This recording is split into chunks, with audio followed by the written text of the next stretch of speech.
Hello, and welcome to another episode of Writing Therapy. I'm Dr. Richard Leggett, a psychiatrist in Roanoke, Virginia, and a member of the SMA Education Committee. And today we're very pleased to have a special guest, a retired ophthalmologist, Dr. Carey Robinson. So, Dr. Robinson, could you tell us a little bit about your background?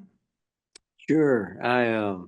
We went to med school at LSU in Shreveport from 83 to 87. And then started my internship, residency, finished my residency at Tulane University in 1991 and went into practice in Louisiana for the first couple of years. Then I came to Roanoke and I was in practice here from 1993 until 2016.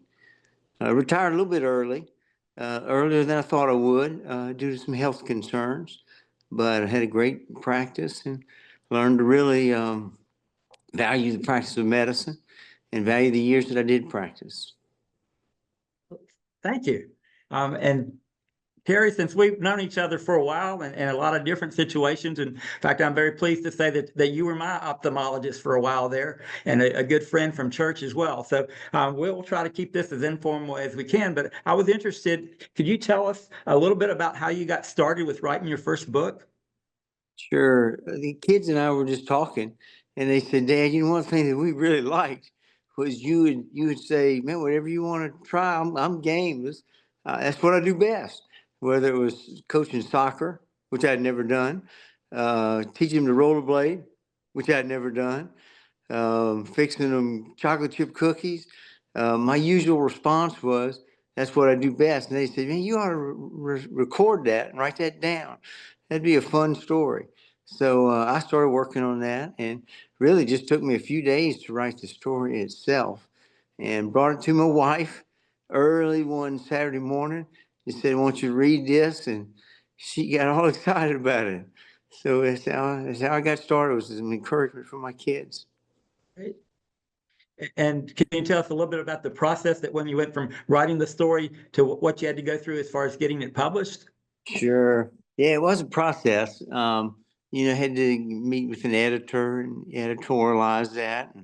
And some things we had to take out because they were too close to trademark, names or something like that. Then I had it illustrated and found a great illustrator with my niece. My niece illustrated the book, and she had done a few other books, so she walked me through that process. And her characterizations and she crafted a lot of things really were special to me in her illustrations. And then after we got it illustrated, we went to publication, and it's pretty easy after that. Great. Well, before we go any further, I wanted you to share with us, how did you come up with the pen name Dr. Crawdaddy? My grandkids call me Crawdaddy rather than Granddaddy or Grandpappy or something like that. They call me Crawdaddy. They come running through the house, Crawdaddy, Crawdaddy. And I just said, that'd be a cool pen name. And it seemed to stick. My kids liked it. My wife liked it. So I became Dr. Crawdaddy. Great. Yeah. So then how much time was there between writing that first book, Yes, That's What I Do Best, to the second one, The Last Sip of Coffee? I think it was about a year and a half. The Last Sip of Coffee was different. It started out as just a disappointment, seeing how many people were withdrawing from relationships and from interactions with families and during the pandemic. And I just said, that's a shame. We really need to support people more then, during the pandemic. We may have to isolate some, but we still have to encourage people and bless people. So I started thinking through that. And then as we worked through the stories that I recorded, they were just 35 stories of special ways that I've seen people bless one another. The title page comes from my wife's life at 6 years of age. Her dad was a military guy and had a coffee routine you should not mess with, and didn't show a lot of affection to his kids. But he took his coffee cup and put it on the counter one morning. Had to go to work early that morning. As he was leaving the house, my wife then, well, my wife to be, came up and at 6 years of age started sipping on his sip of coffee. He changed the way he drank his coffee. From then on, he left his last sip of coffee in the coffee cup for her to come sip on that. And it was just a way to show affection to his youngest daughter. So it's just, that's what I wanted to characterize. It's not big things. It's just small things in life that we can do to bless and encourage and support and show affection to one another, even during a pandemic. So I made it a devotional book, and that's what it is. It's a devotional book, Last Sip of Coffee. First story is about my wife as a 6-year-old, and the last story she actually wrote in the book. So it's a special book. Well, that really made a big impression on Paula, and certainly I'm glad that you've shared that with the rest of us now. Yeah. And you mentioned that this is a devotional book, but you also wrote a special devotional book for the Advent season. Can you tell us a little bit about how that came about? Yeah, I had taught the Christmas story for years, and it was amazing, Richard. A lot of the people that I would teach it to, they knew the Christmas story, but we had not, connected all the dots, and it didn't have the impact on our lives the way I thought it should. So in the Christmas story, I broke it down into some segments that I thought would be meaningful to people that we don't usually think about, like the cosmic battle between good and evil. We don't think of Christmas as the cosmic battle time.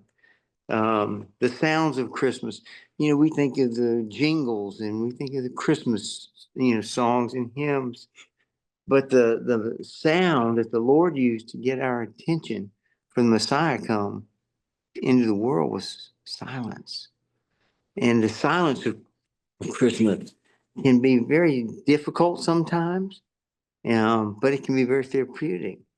And we talked about gift giving. There's a section on gift giving with 4 different devotions on that. There's the do not be afraid, because there's some admonitions in the Christmas story about don't be afraid, to the shepherds, to Mary, to Zechariah.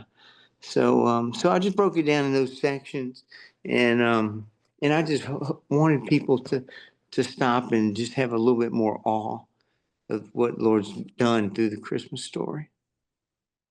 Well, you were very successful in that, and Angela and I really appreciated that this past year going through those Advent devotionals. Yeah, well, thank you. I do want to let you know that the cover is really special too.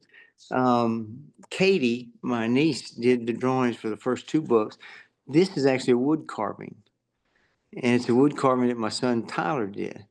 And I've got the wood carving hanging in a room here, but he did a wood carving, and he depicted the 7 sections that we broke the Christmas story down into. All of them are in the picture that he designed. So it's really kind of special. So it's been a little bit of time since that third one came out. What have you been working on lately, Carey? I hit a real significant writer's block on my last book. So one of the things that I've done, Richard, we've had an ice cream maker for years that someone gave us as a wedding gift, and I think I'm kind of good at it. Well, since I've retired, I've started really trying to come up with different flavors, and I've come up with about 36 different flavors, and I'm writing a book on hospitality and homemade ice cream. And I hit a writer's block because I just couldn't seem to get excited about it, even though the recipes were all there. The stories that I have in the book are all there. The editor was ready. But the Lord really gave me peace about that, writing that book a few weeks ago. And I've now finished it and sent it on to an editor. Hopefully it'll be out in July of this year. Looking But it's forward to it. a scoop of hospitality. And I think it's going to be a good book. Great. Well, when we had breakfast a few weeks ago, you mentioned a couple other ideas. One of them had to deal with some mission work that you had done with your father down in Mexico. Can you tell us about that? Yeah. My dad is 88 and still does mission work. He still goes down there and works hard. He's had some health issues and can't do the surgeries quite like he used to, but he's still very committed to missions. Um, but he's been going 4 times a year for like 40 something years. I think he started in 1978. And there's just a lot that has happened. Um, and I just think it would be a shame to not record some of those amazing stories that have happened. So I've talked to him a couple times about it, and I've got some thoughts written down, and hopefully I'll get started on that one after we get this next one published on ice cream and hospitality. That's great. Well, Carey, do you have any advice for physician writers who just want to follow in your footsteps, or to just to be able to express themselves through writing in different types of books? Yeah, I don't know if I have much writing advice. I really like looking at life with a sense of humor. It helps me to take myself not quite so seriously, and it helps me to laugh at myself some. And I find those kind of stories are easy for me to share, easy for me to learn from. That's one thing I would just say, be sure you're enjoying what you're doing. And remember, it is going to be meaningful for someone. And most importantly, if you can remember that you're just a small story in a bigger story, that can really be helpful as you're starting to write. Great. Yeah. Do you have any suggestions as far as dealing with book publishers, or any ways to kind of get that process started?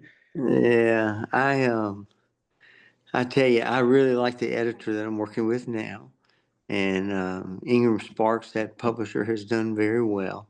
My first publisher, you just have to be careful.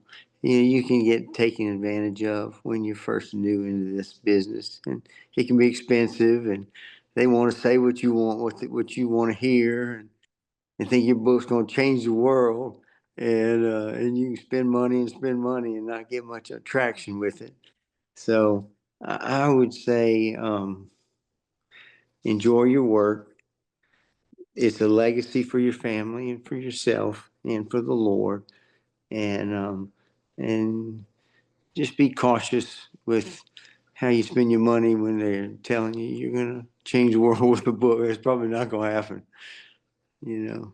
Well, thank you very much for sharing that, and Yeah. really looking forward to that hospitality book coming out soon, and that next one on missions as well. But we really appreciate you doing this